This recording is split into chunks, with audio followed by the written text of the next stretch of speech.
Hello everyone, I'm Never Dot. Welcome to my channel. How is everybody doing with the new year? It is 2021, and if you aren't in 2021, then hello from the future. How is your internet speed? Is it like better than tomatoes going over a bunch of pickles in the winter?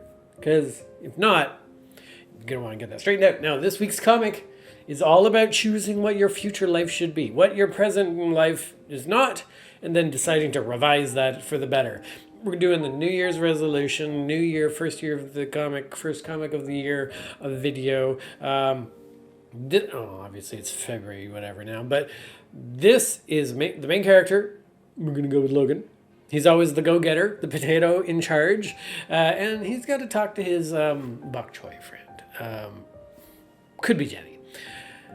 Logan is trying to figure out himself, his life. He's trying to find himself. He's already done the gap year. That did nothing. He just felt a little bit mashed after that. But now he's got to talk to his friend. And he's got to figure out, what are we doing? So conceptually here, I have devoted 2 whole panels to just this inspirational poster. Not the most interesting composition, but I needed to space out the poster to get the little punchline not revealed all right away.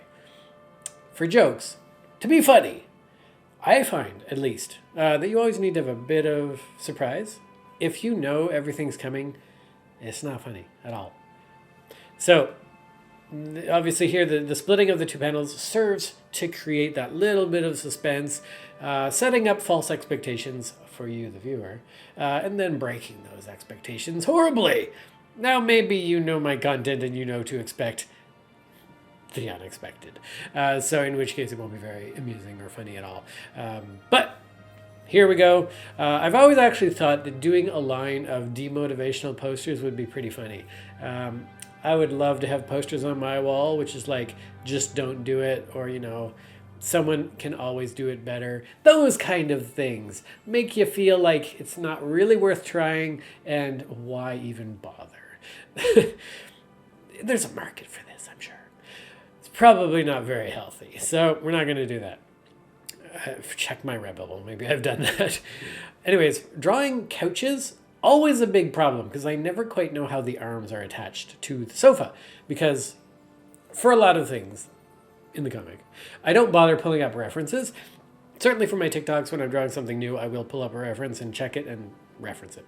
But for this, it's not as critical. And yeah, I try to construct sofas in my head. And getting the 3D modeling of it, the little 2 tubes on the side, but then how do those 2 tubes connect to the back and the body? So usually I don't have any idea. And it just looks like 2 cylinders jammed on the side of an L. Maybe that, okay, it's good enough. Whatever, it's fine. I'll research proper furniture, architectural etiquette later. If you want to be more precise in your drawings, use a reference. If you don't care, do what I just did. Just slap it together. Hope people just generally accept that it is what it is. In this case, it's fine. Here I'm trying to do nice cursive by hand. I could have just done this in Illustrator or something, made it look all professional, like a real poster, but no! I've got to make it look all random. Get my little cursive S in there. I always liked drawing cursive S's. Not that I like cursing, but I also like doing the little, I thought it looked like the music symbol actually, treble clef. I figured the S looks like a treble clef. Now, the last panel, I didn't really know what I was doing, because I just wanted to do the demotivational poster. But what are the consequences of demotivating people? Obviously, you're just going to want to make everybody else do stuff for you. You still want to achieve things in life, or rather, you want things to be achieved for you on your behalf. So we're going to get Logan to just make Jenny or Brock put that thing up for himself, because Logan obviously can't reach the wall. He's like a potato. What is he going to do? And really, this is the only character in my whole series that even has arms. I mean, excluding the ones that have arms. But all those other ones don't have arms.